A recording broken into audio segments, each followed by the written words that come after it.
Assalamualaikum warahmatullahi wabarakatuh. Selamat datang kembali di Haryana Official. Mbak-mbak semuanya, gimana kabarnya ini hari? Sehat? Semoga mbak-mbak semuanya sehat selalu dengan perantauan, amin. Semoga mbak-mbak semuanya dipermudah segala urusannya, amin. Semoga mbak-mbak semuanya terhindar dari mara bahaya.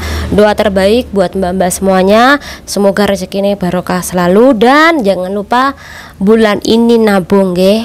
Semoga mbak-mbak semuanya di perantauan kui dijauhkan dari segala bentuk bahaya apapun itu, amin ya robbal alamin.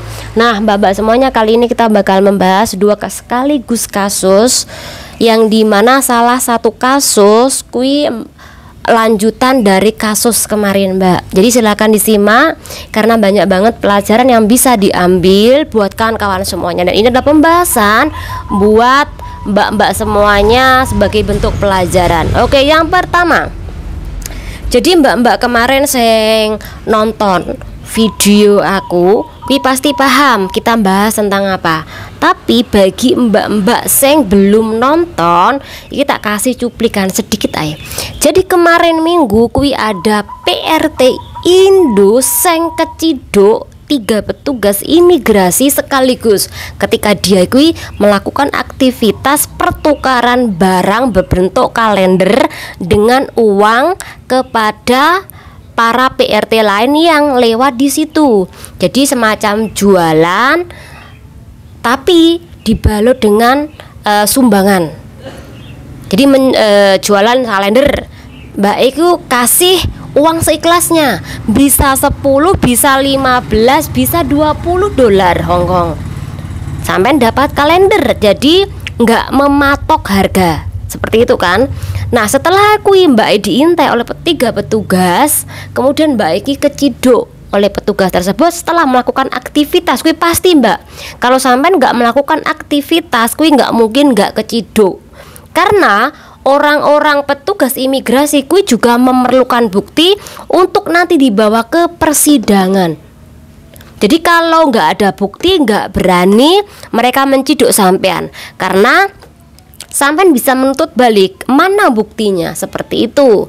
Nah itu kemarin yang aku bicarakan, mbak kui terciduk di daerah Kuswebe, di depannya Sugar Tree Kuswebe Square. Sampingnya kui ada restoran Indo sing namane Pandan. Nah ning kono mbake terciduk. Nah hari ini ternyata ada video yang beredar lagi. Jadi ini ki part kedua. Di part kedua iki mbake digelandang oleh petugas tadi. Tadinya 2, tapi karena mbake perempuan berkerudung, kemudian diganti posisinya oleh petugas imigrasi perempuan, sedangkan satunya lagi kui berjalan di depan.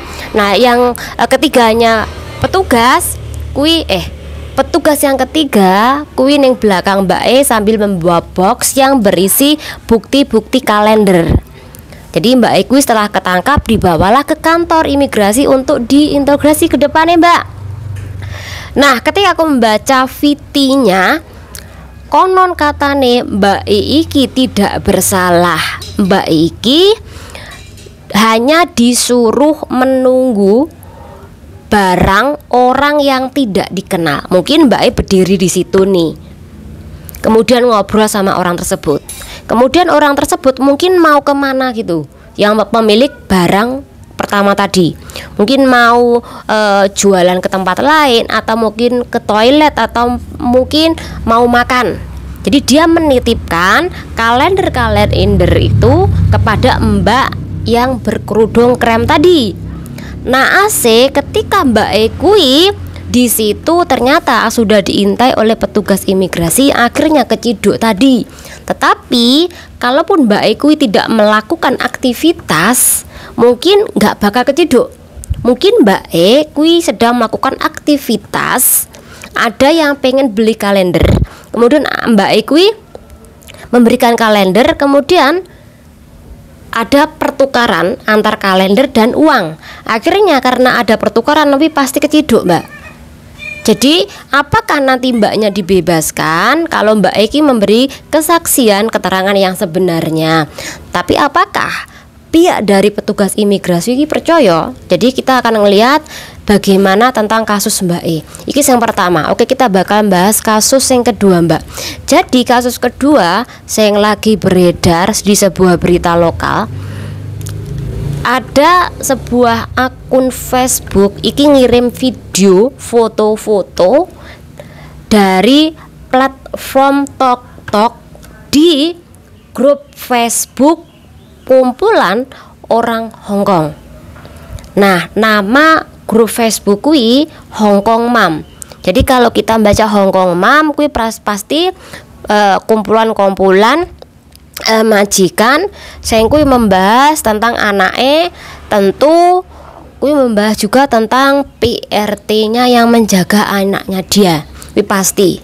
Jadi si orang lokal kui kirim di situ, kemudian di situ memperlihatkan ada beberapa konten dari TikTok yang berisi tentang kegiatan PRT asing di negara Hong Kong, yang bikin konten tentang kondisi rumah majikan. Kila rumah majikanku, kila dapure majikanku, kila. Pokoknya intinya dia tuh kontennya neng gini rumah majikan. Itu yang pertama. Jadi iki termasuk melanggar privasi milik majikannya. Kemudian yang kedua juga konten-konten berisi tentang anak majikan. Dan kui di-share ning gini grup Facebook kuwi, Mbak. Banyak sekali respon warga lokal di situ. Salah satunya adalah ada yang menyuruh mbak-mbak kuwi meminta agar mbak-mbak kuwi hapus video nih. Karena harus menghargai privasi milik majikane. Kamu harus hapus video, hargailah privasi milik majikanmu. Kemudian ada juga yang mendesak PRT iku harus melaporkan bahwa mereka kuwi ngunggah anak majikan atau rumah milik majikan. Jadi ada yang mendesak mereka tuh kudu melapor sekarang juga. Kowe kudu lapor sama majikanmu. Lek awakmu kuwi bikin video loh ning ngene tok-tok awakmu. Jadi ada yang seperti itu. Kemudian ada juga yang mana mereka kui menyuruh Mbak Ekwi untuk menghapus video itu juga. Dan ada nih PRT yang diserang oleh majikan ketika video-video kui beserta pemilik akun kui tertera dengan jelas. Dan karena adanya perang di situ komentar di TikTok kuwi, akhirnya Mbak E kuwi meminta maaf dan menghapus video.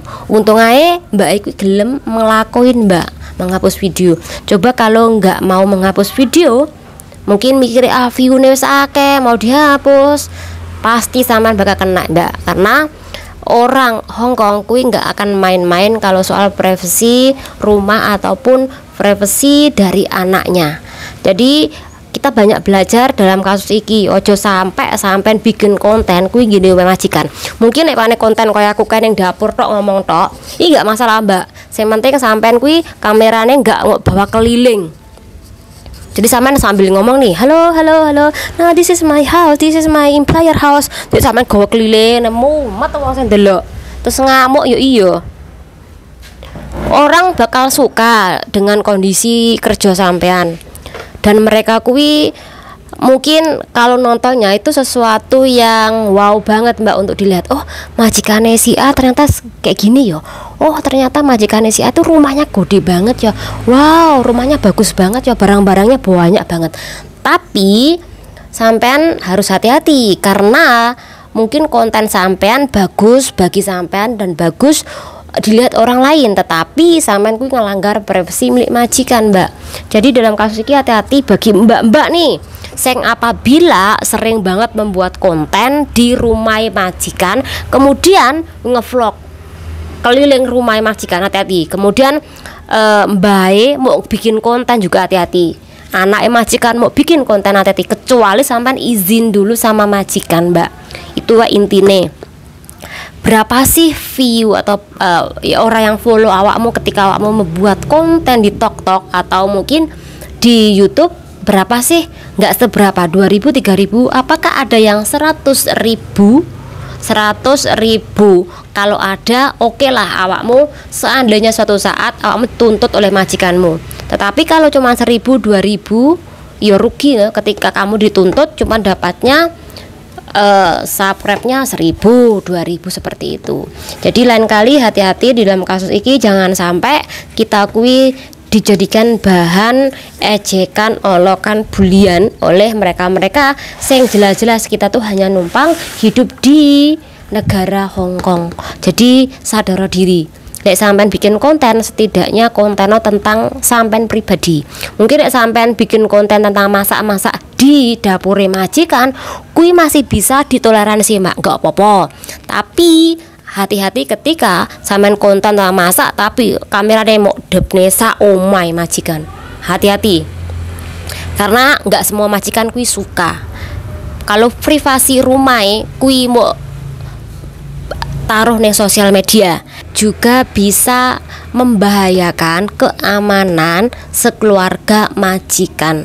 Jadi hati-hati, semoga bermanfaat. Jangan diri. Wassalamualaikum warahmatullahi wabarakatuh.